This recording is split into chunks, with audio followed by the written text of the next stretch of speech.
नमस्कार। अभी हाल में खबर आई थी कि फ्रांस ने जर्मनी को भारत को पनडुब्बी तकनीक देने पर ऐतराज जताया। हाँ बिल्कुल। ये बात फिर से वही सवाल खड़ा करती है कि आखिर क्यों पश्चिमी देश, यहाँ तक कि जो दोस्त माने जाते हैं, वो भी भारत को जरूरी रक्षा तकनीक देने में हिचकीते हैं।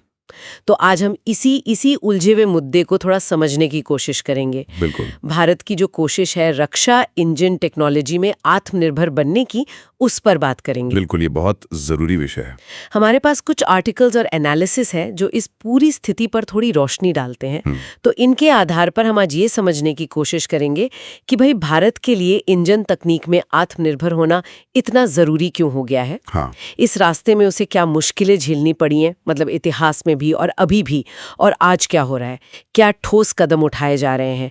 चलिए इस अहम विषय की परतों को खोलते हैं। जरूर। शुरुआत शायद हमें अतीत से करनी चाहिए। कुछ पुराने कड़वे अनुभव रहे हैं। 90 का दशक याद आता है जब अमेरिका के दबाव में सोवियत संघ पीछे हट गया था। क्रायोजेनिक इंजन तकनीक देने से मना कर दिया था। हाँ। वो एक बहुत बड़ा झटका था उस समय। और फिर वो इसरो के वैज्ञानिक नंबी नारायण वाला मामला, उसने भी तो स्वदेशी विकास को धीमा कर दिया था। ये सिर्फ तकनीकी इनकार नहीं था ना, इसमें और भी कुछ था। बिल्कुल। ये घटनाएं साफ दिखाती हैं कि कैसे जियोपॉलिटिक्स, मतलब भू राजनीति, सीधे सीधे भारत की तकनीकी तरक्की पर असर डालती रही है। बाहरी ताकतें कोशिश करती हैं कि जो स्ट्रेटेजिक रूप से जरूरी टेक्नोलॉजी है उस तक भारत की पहुंच न हो या सीमित हो। हाँ। और हाल के उदाहरण देखें, जैसे आपने पनडुब्बी की बात की, प्रोजेक्ट 75 आए। इसमें खबरें यही हैं कि फ्रांस का नेवल ग्रुप इस बात से खुश नहीं था कि जर्मनी की कंपनी TKMS भारत को शायद पूरी तकनीक देने को तैयार थी, जिसमें शायद वो एयर इंडिपेंडेंट प्रोपल्शन यानी AIP जैसी एडवांस्ड क्षमताएं भी शामिल थीं। अच्छा, फिर राफेल जेट वाला मामला है, उसमें भी फ्रांस ने सोर्स कोड देने से मना कर दिया। तो ये पैटर्न है जो बार बार दिखता है, भले वो देश मित्र क्यों ना हो। और अभी हाल में वो रूस के साथ जो 200 कामोव हेलीकॉप्टर बनाने का समझौता था, वो भी तो अटक गया। हाँ, अटक गया। इसने तो हमारी निर्भरता की कमजोरी को और भी साफ कर दिया है ना। हाँ, वो एक बहुत बड़ा झटका था, क्योंकि उस डील में क्या था कि इंजन फ्रांस की साफरान कंपनी से आने से और बहुत सारे पुर्जे यूरोप से। अब जैसे ही प्रतिबंध लगे, पूरी सप्लाई चेन ही रुक गई। ओह। तो इससे बिल्कुल साफ हो गया कि भाई विदेशी पुर्जों और खासकर इंजनों पर निर्भर रहना कितना खतरनाक हो सकता है, खासकर जब दुनिया में इतनी अस्थिरता हो।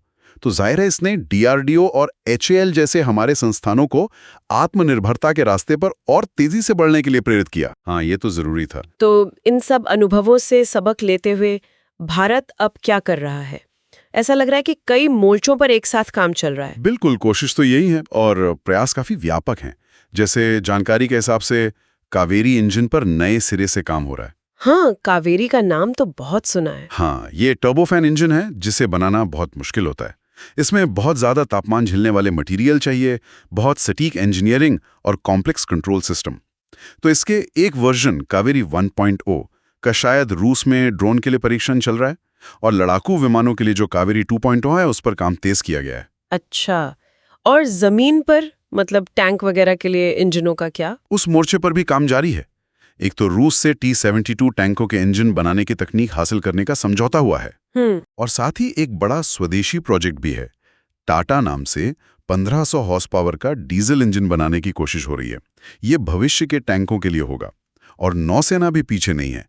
उनकी नजर 2035 तक समुद्री जहाजों के लिए अपने इंजन बनाने पर है। अरे वाह, वायुसेना, थल सेना, नौसेना, सबके लिए स्वदेशी इंजन बनाने की कोशिश हो रही है। तो बहुत बड़ा काम है। हाँ, बहुत महत्वाकांक्षी योजना है। क्या हाल के कुछ सफलताओं ने, जैसे मिसाइलों वगैरह में, इस महत्वाकांक्षा को और बल दिया है? निश्चित रूप से।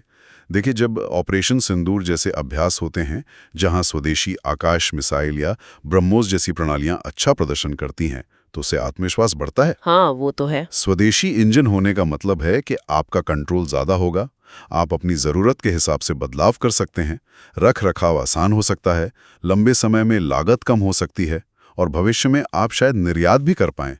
तो ये मेक इन इंडिया पहल का भी एक बहुत अहम हिस्सा है। हाँ, सही बात है। तो कुल मिलाके संदेश तो एकदम साफ लग रहा है।